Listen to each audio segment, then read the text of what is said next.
Hello guys, अब मैं आपको एक नया वीडियो स्टार्ट करने जा रहा हूँ जिसमें मैं आपको बताऊंगा पोस्ट पॉलिनेशन इवेंट के बारे में। इसका मतलब है कि जब पॉलिनेशन हो जाता है तो उसके बाद क्या क्या होता है। अब जो मैं आपको बोलने जा रहा हूँ वो आप सुने और आपको ये पूरा एज इट इज़ ऐसे समझ में आएगा। तो देखिए, सबसे पहले क्या होता है, पॉलिनेशन में एंथर से पॉलिन ग्रेन निकलेंगे, वो स्टिग्मा पे जाएंगे। अब स्टिग्मा पे गए तो उसके बाद क्या होता है कि पॉलिन ट्यूब बनेगी। पर पॉलिन ट्यूब बनने से पहले भी बहुत सारे प्रोसेस होते हैं। प्रोसेस होने में ये होता है कि जो मेल गैमेट होता है वो आपको पता है कि वो दो में डिवाइड हो जाता है। और उसके बाद क्या होता है, जो उसके एग्जाइन, उसके ऊपर जो एग्जाइन होती है उसको स्टिग्मा रिकॉग्नाइज करता है, उसको स्टिग्मा रिकॉग्नाइज करता है। और उसके जो एग्जाइन में प्रोटीन होता है उसको पहचानता है कि ये क्या उसी स्पीशीज का है। अगर ऐसा होता है और वो कंपेटेबल पाया जाता है पोलन ग्रेन, तो ही उसको आगे जाके पोलन ट्यूब बनाने दी जाएगी, नहीं तो पोलन ट्यूब नहीं बनाता। तो पोलन बेसल इंटरेक्शन में आप देखिए, यहाँ से पहले पॉइंट है रिकॉग्निशन। तो पहला पॉइंट है रिकॉग्निशन ऑफ पोलन ग्रेन। तो ये आप देखेंगे, जो मैंने आपको बताया कि रिकॉग्निशन क्या क्या होता है, तो उस चीज़ के बारे में आप लिखा है मैंने।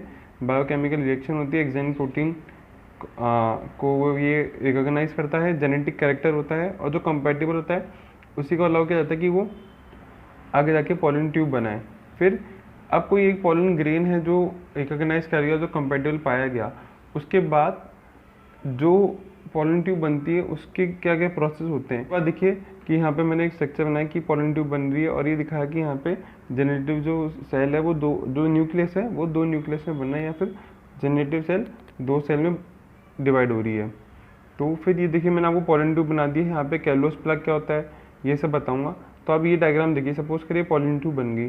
तो देखिए कैलोस प्लग क्या होता है कि जैसे कि ये जो मेल गैमेट है ना, यहाँ पे इन ऐसे जैसे ही आगे बढ़े इनके जस्ट पीछे एक कैलोस प्लग बन जाएगा। उसका फायदा क्या होता है कि ये मेल गैमेट को ये आगे की तरफ पुश करता है, क्योंकि इसके पास कोई ऐसा पुशिंग फोर्स तो है नहीं। तो जैसे ही हल्का सा मूव किया, यहाँ पे कैलोस प्लग बन जाती है जो इसको आगे की तरफ मूव करता है। अब कैलोस प्लग के एक जस्ट ये जो होते हैं सब टर्मिनल पोजीशन होते हैं। सब टर्मिनल का मतलब है, टर्मिनल का मतलब होता है एंड पॉइंट, और एंड पॉइंट से जस्ट पीछे, तो उसको बोलते हैं सब टर्मिनल। तो टर्मिनल क्या होगा, टर्मिनल होता है वेजिटेटिव न्यूक्लियस, जिसको हम ट्यूब न्यूक्लियस भी बोलते हैं। और जो मेल गैमेट होता है उसके पीछे होता है प्रोटोप्लाज्म ऑफ ट्यूब सेल। तो ये मैंने पूरा जो आपको अभी तक प्रोसेस समझाया उसी का ही मतलब ये है कि क्या पहले पोलन ट्यूब पहना टर्मिनल ग्रोथ करता है। टर्मिनल ग्रोथ का मतलब कि उसका एंड पॉइंट ग्रोथ होना स्टार्ट करता है। उस ग्रोथ को केमिकल दिया जाता है ग्रोथ इंड्यूस करने के लिए। वो किससे रिलीज होता है, सिनर्जेट।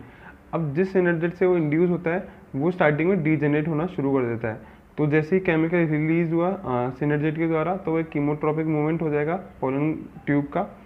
फिर वो क्या करेगा, जनरेटिव सेल उसकी माइटोटिकली डिवाइड हो चुकी होती है, जो दो मेल गैमेट बन जाती है। अब इस पोलन ट्यूब में तीन सेल मिलती है, जिसमें दो तो मेल गैमेट और एक वेजिटेटिव न्यूक्लियस की सेल। फिर मैंने आपको बताया कि साइटोप्लाज्म ऑफ ट्यूब सेल में दो मेल गैमेट होते हैं, और कैलोस प्लग उसको फॉर्म करता था कि वो आगे पुश कर सके। और देखिए पोलन ट्यूब में वेजिटेटिव टर्मिनल और दोनों मेल गैमेट सब टर्मिनल होता है। बोरोन का ये पॉइंट जो मैंने ब्लैक पेन से लिखा इंपॉर्टेंट है कि वो हेल्प करता है germination formation of pollen tube में। अब क्या होता है, जैसे पोलन ट्यूब बन गई तो सबसे पहले स्टिग्मा को पियर्स करेगी, तब जाके वो आगे जाके ओव्यूल तक पहुंचती है। पर उसको पहले स्टिग्मा पे आएगी, फिर वो स्टाइल से पास करके ओव्यूल तक पहुंचती है। अब अगर स्टाइल हॉलो है, अगर खोखली है, तो वो आसानी से पास कर जाएगी। लेकिन अगर सॉलिड हुई तो उसके लिए एक टिश्यू चाहिए होता है, उसको बोलते हैं ट्रांसमिशन टिश्यू। अब पोलन ट्यूब की जो एंट्री है वो तीन तरीके से हो सकता है। अगर पोलन ट्यूब एंट्री ले रहा है माइक्रोपाइल से, तो उसको बोलेंगे पोरोगैमी थ्रू माइक्रोपोल, जो सबसे ज़्यादा कॉमन होता है। अगर वो चलेजा से एंट्री ले रहा है, चलेजा से, तो उसको बोलेंगे चलेजोगैमी, जो कैसुरीना। एक होता है मेजोगैमी, मेजोगैमी और बेसीगैमस, जो इंटेग्यूमेंट या फ्यूनिकल से, या फिनिकल ये वाला पॉइंट है ना, जैसे आपको पता है फिनिकल यहाँ से, यहाँ तो ऐसे या फिर ऐसे इस तरफ से इंटेग्यूमेंट या फ्यूनिकल से एंट्री ले, तो वो किस में मिलेगा, कुकर बिट्स में। तो ये तीन तरह के पोलन ट्यूब की एंट्री हो गई है। देखिए वो कुछ भी हो, अगर चाहे यहाँ से एंट्री करे, चाहे यहाँ से एंट्री करे, चाहे इसमें से एंट्री करे, लेकिन ये हमेशा एम्ब्रियो सेग आपको दिख रहा है, इस एम्ब्रियो सेग में एंट्री हमेशा जो भी सिनर्जिट डीजेनरेट होगा, जो उसके ग्रोथ के लिए रिस्पॉन्सिबल होता है, वो उसी में से ही एम्ब्रियो सेग में एंट्री करेगा। अब देखिए entry of pollen tube in embryo sac. अब मैंने आपको ये डायग्राम बनाया, तो प्लीज़ ध्यान से समझिएगा। सबसे पहले मैंने पूरा डायग्राम नहीं बनाया इसमें, क्योंकि एंटीपोडल सेल नहीं दिखाई। इसमें दिखाया कि पहले 3 स्टेजेस देखिए आप।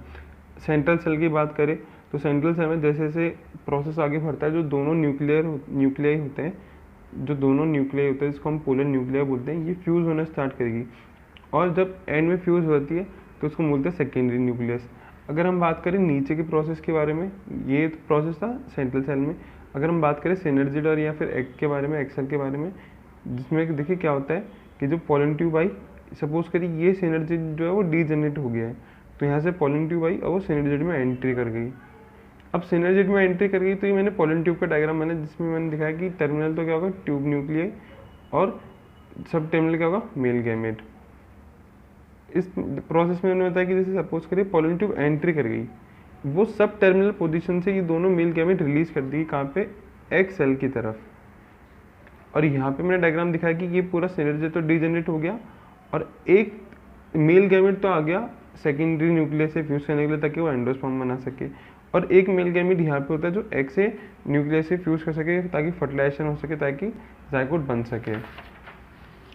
अब pollination takes place, stigma receive running. अब देखिए क्या होता है, पॉलिनेशन हुआ, कोई भी स्टिग्मा को उसको कॉम्पेटिबल प्रोटीन पोलन ग्रेन मिला, एक सिनर्जिड डिजेनरेट होना स्टार्ट करेगा, वो ग्रोथ हार्मोन रिलीज करेगा, जैसे कि कार्बोहाइड्रेट करेगा ताकि कीमोट्रोपिक मूवमेंट हो सके पोलन ट्यूब की। अब देखिए मैंने आपको एक पॉइंट बताया था, ये वाला वही पॉइंट है कि वो कहाँ से भी एंट्री ले, लेकिन वो हमेशा उस एम्ब्रियो सेग में एंट्री करेगा जहाँ से सिनर्जिड डिग्रेड हुआ हो या डीजेनरेट हुआ हो। Pollen tube enter in synergid through filiform apparatus. देखिए अब सिनर्जिड में एंट्री लेगा पोलन ट्यूब, तो फिलीफॉर्म अपैरेटस से होता है, वो क्या काम करता है फिलीफॉर्म अपैरेटस, वो उसको पुश करता है एम्ब्रियो सैक में जाने के लिए।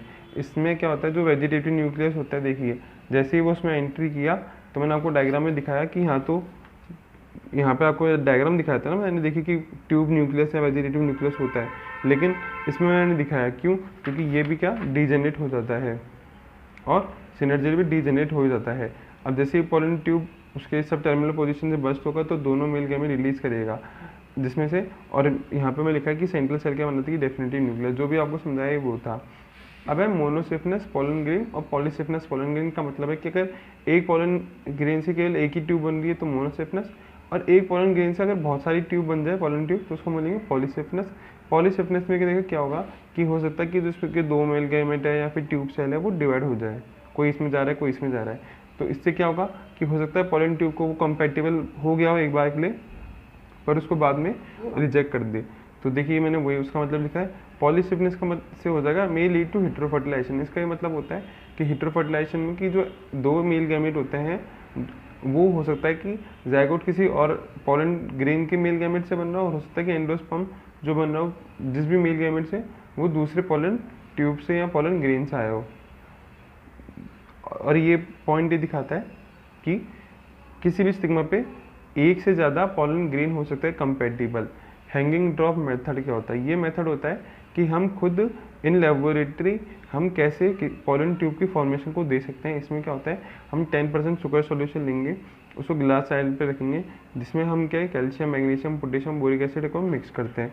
अगर कुछ देर बाद छोड़ेंगे तो हम देखेंगे उसमें माइक्रोस्कोप में कि पोलन ट्यूब अराइज हो रही है। ये किस में मिलता है, पी, चिकपी और रिंका में।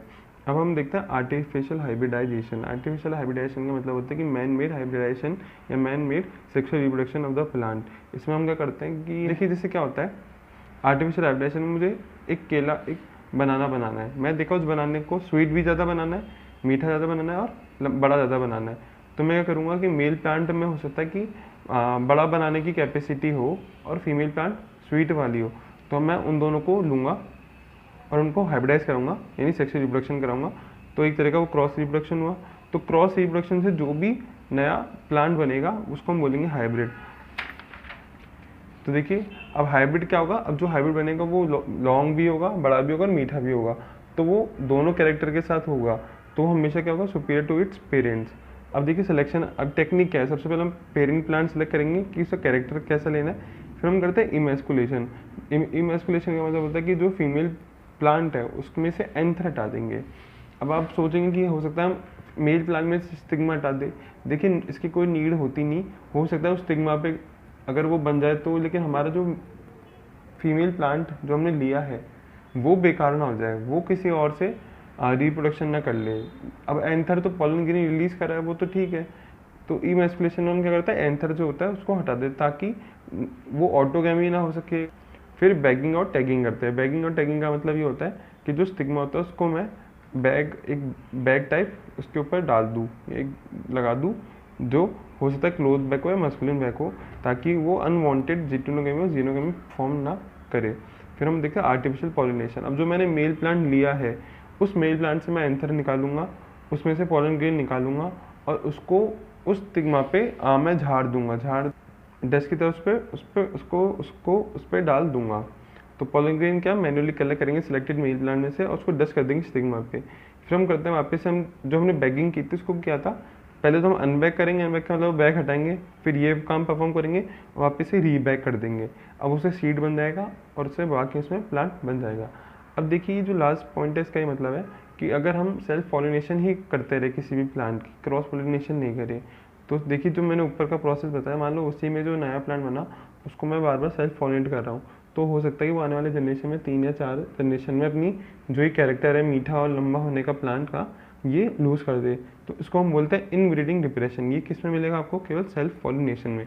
तो इसलिए हमेशा ये होता है जो नेचुरली सेल्फ पॉलिनेटेड प्लांट होते हैं उनकी विगरनेस लॉस ना हो जाए, तो इसलिए ह्यूमन काइंड क्या करता है, उसको कभी कभी क्रॉस पॉलिनेट भी करा देता है बाय आर्टिफिशियल हाइब्रिडाइजेशन। होप कि आपको वीडियो पसंद आया होगा। इसके आगे की वीडियो में आपको मैं बताऊंगा कि कैसे फर्टिलाइजेशन होता है। फर्टिलाइजेशन में मैं आपको बताऊंगा कि ज़ायगोट कैसे फॉर्म होता है, पूरे ज़ायगोट के बारे में बताऊंगा और पूरे एंडोस्पर्म के बारे में बताऊंगा। देखिए हो सकता है कि पहले वाले वीडियो में ये दिक्कत आ रही थी कि जो क्वालिटी है वो डाउन जा रही थी, मैं इसको पूरा देखूंगा, पर आप खुद से प्लीज़ क्वालिटी हाई करके उसको देखें। नोट्स आपके मैं गारंटी लेता हूँ कि आपके फुल काम आएंगे और ये वाले नोट्स भी आप लिख के रखें। होप कि आपको वीडियो पसंद आया हो, तो आपकी इच्छा है तो उसको सब्सक्राइब करें। सब्सक्राइब करने से आपको आगे की वीडियो मिलते रहेंगे और आप उस पर कंटिन्यू रहेंगे। और अगर आपको अच्छा लगा तो आप लाइक भी ज़रूर करें। Thank you.